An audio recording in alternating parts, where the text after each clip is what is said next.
On October 27, 2020 in Brooklyn, New York, Keith Raniere was sentenced to 120 years in federal prison. He was convicted of racketeering, sex trafficking, forced labor, and exploitation tied to an organization known as NXIVM. Several senior members were also sentenced in the years surrounding the trial. The courtroom marked an ending, but the structure that led there had been built long before the charges were filed. This was not a movement that began with secrecy or spectacle.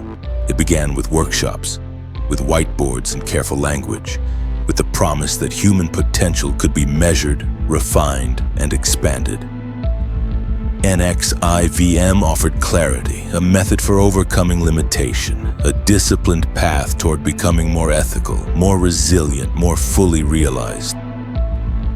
At the beginning, nothing about NXIVM felt extreme. It felt intelligent.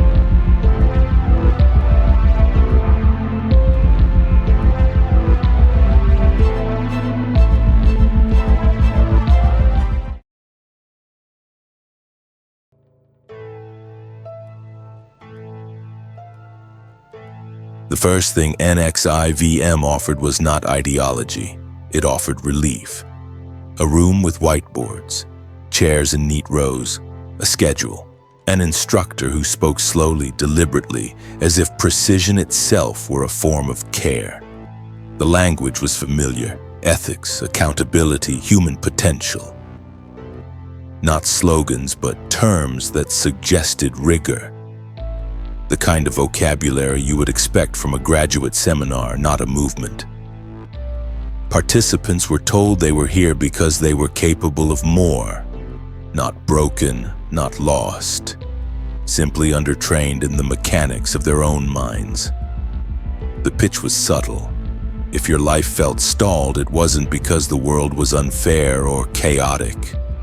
It was because you hadn't yet learned how to think correctly. This was reassuring. Exercises followed, short reflections, paired conversations.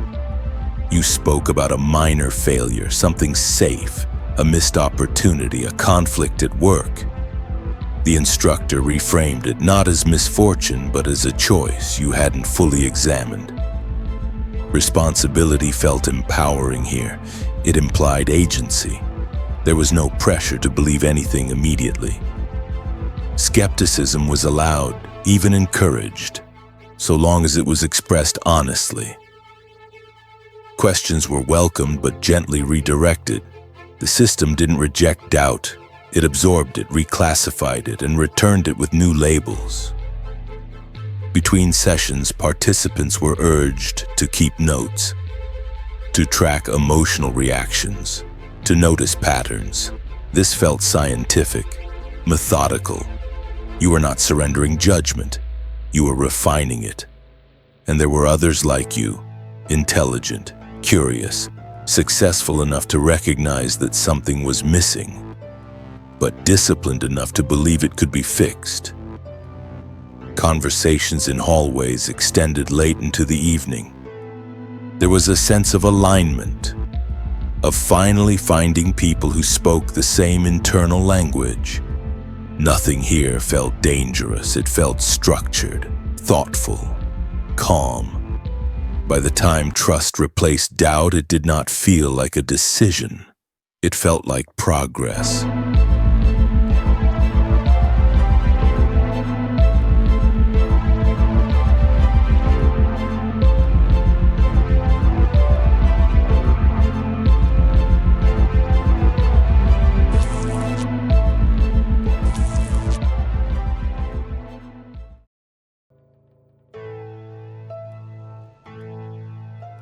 NXIVM did not begin by demanding belief.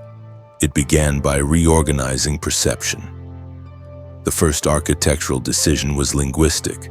Ordinary experiences, stress, hesitation, disagreement, were renamed.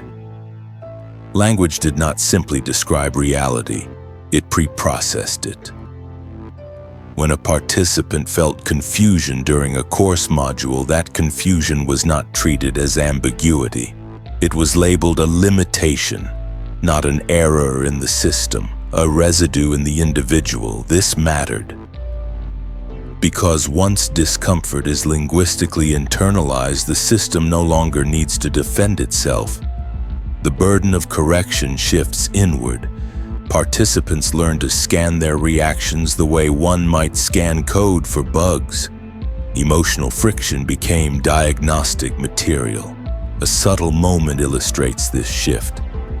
During an early executive success program session, a participant expresses unease with an exercise. The coach responds calmly, almost gently. Interesting. What belief do you think is being challenged right now? The question appears open-ended. It is not. It presupposes that the problem does not reside in the exercise. From the inside, this felt respectful. From the outside, it functioned as a linguistic dead end. There was no vocabulary available for, "This doesn't make sense," only for, "I am resisting growth." Incentives reinforced this structure. NXIVM implemented visible hierarchies, colored sashes, ranks, certifications. Advancement was framed not as status-seeking but as ethical development. Higher rank implied greater alignment with reality itself. To disagree with a senior member was not merely to hold a different opinion. It was to demonstrate inferior ethical integration. Power was no longer power. It was insight. Participants were encouraged to teach others, to recruit new members, to mentor those below them. Teaching solidified belief. Explaining the system required rehearsing its logic aloud, repeatedly. Each explanation functioned as self-persuasion.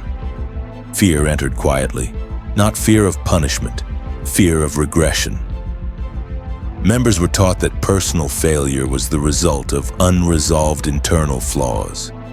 Leaving the system would not restore autonomy.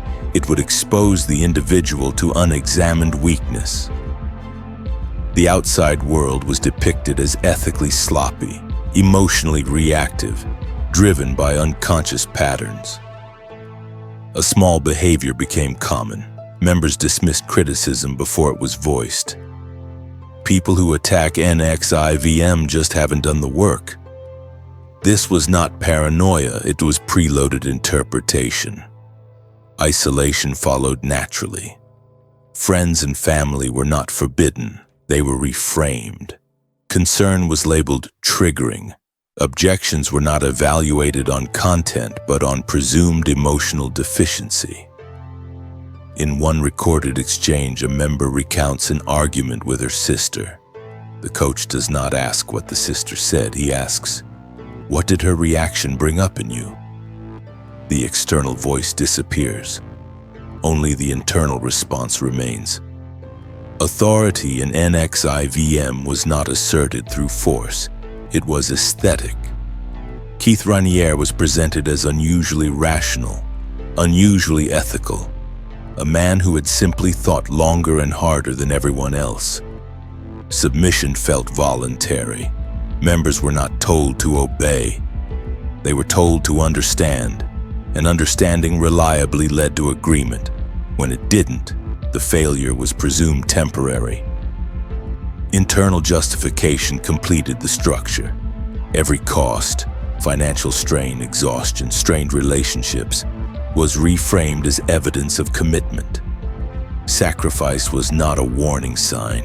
It was a credential. If this feels hard, it means I'm close to a breakthrough. From the inside, this felt like resilience. From the outside, it was self-sealing logic. The system did not say, "Trust us." It said, "Trust your desire to improve, and we will define what improvement means."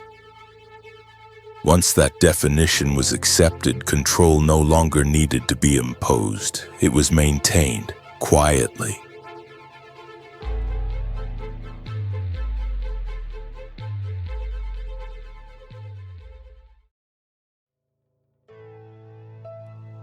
point of no return was not a single demand. It was a narrowing.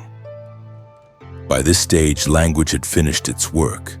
Vocabulary that once felt technical now felt moral.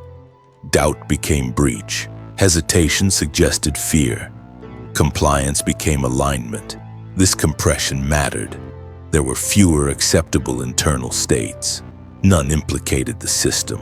A senior coach assigns a task requiring real sacrifice. A participant hesitates. The response is calm. What do you think you're protecting by not committing fully? It is not an accusation, it is a psychological fork. Proceed. Or explain, using the system's language, why reluctance is justified. There is no neutral refusal, only self-indictment. Incentives tighten, rank is social, visible, immediate. To stall is to fall behind, not competitively but ethically. Fear changes shape. Insight once gained cannot be safely abandoned. Former members are not described as choosing differently. They couldn't integrate. Leaving becomes identity collapse. Isolation deepens but remains plausible. Doubt is processed privately, never collectively. Group conversations emphasize breakthroughs, not shared concerns. When concerns surface, the response is introspective. What's coming up for you? Where do you feel that? The content dissolves. Authority operates indirectly. Leadership is framed as uniquely capable of seeing long-term consequences. Certain decisions may feel wrong because they operate at a higher level. Trusting leadership becomes trusting reality. Internal justification locks. Participants narrate discomfort automatically. I stopped asking whether something was okay. I started asking why I wasn't okay with it. That sentence marks the crossing. From the inside, staying feels like strength. From the outside, it looks like entrapment. But by then, only one perspective feels survivable.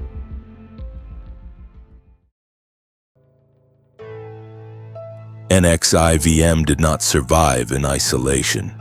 It survived in plain sight. Language softened scrutiny, programs, curricula, ethics. When questioned, responses were technical. Critics were said to misunderstand methodology. Incentives aligned silence with stability. Professionals benefited from association. Courses were expensive, credentials impressive. Scrutiny risked consequence. Legal pressure did not need to win, only to signal friction. Former members were fragmented, isolated. Leadership filled the vacuum, no compounds, no uniforms, no chants, just workshops. Observers relied on surface cues. If something were wrong, it would look wrong. It didn't. Consent became the shield. Intensity was framed as rigor. A parent expressed concern. "It's demanding," came the reply, "but so is medical school."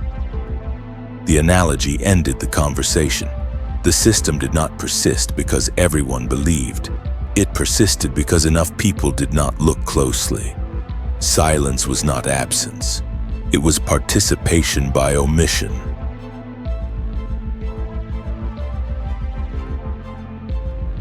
The cost did not arrive all at once. It accumulated.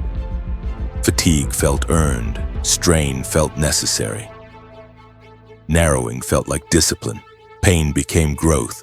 Exhaustion became commitment. If this hurts, it means I'm shedding weakness. Recognition rewarded sacrifice. Resilience mattered more than well-being. Fear became internal. Leaving would indict the self. Isolation became emotional. I didn't know what I felt unless someone helped me interpret it. Authority entered intimacy. Consent remained. Context vanished. The greatest loss was interpretive. Discomfort stopped being information. Recovery did not begin with anger. It began with relearning how to feel. Slowly, quietly.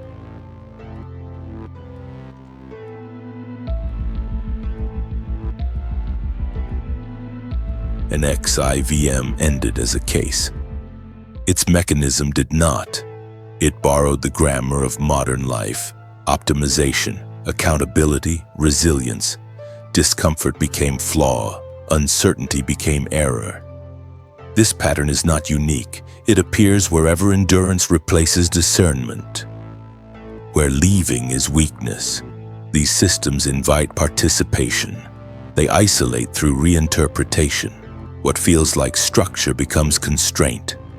The echo is not a command, it is an offer. Whether freedom should feel clear, whether growth must always hurt. NXIVM answered one way, others will answer differently. The mechanism waits, wherever belief is efficient. Suffering is purposeful, and the self is never allowed to rest.